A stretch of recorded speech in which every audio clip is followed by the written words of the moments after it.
bienvenidos al Centro Cultural España. Queremos presentarles el proyecto de la obra teatral Goodbye Barcelona.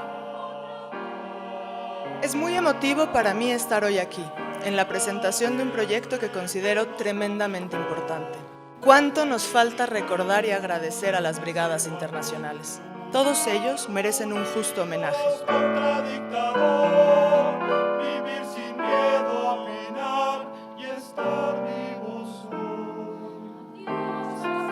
El espectáculo me ha abierto los ojos al poder que tiene la gente común cuando deciden trabajar juntos contra un enemigo opresor.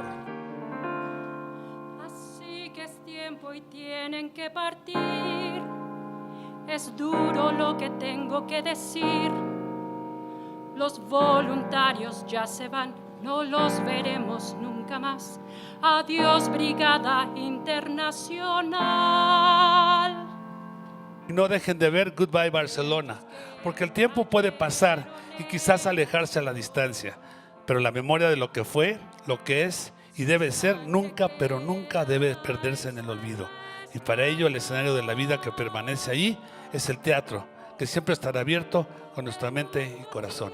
Verá, la historia es su lugar, pues viven en el corazón.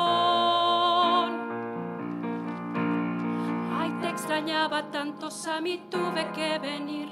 Pensé que sí te encontraría aquí. Si solo hubiera forma de mirarte otra vez y hablar de todo lo que me callé.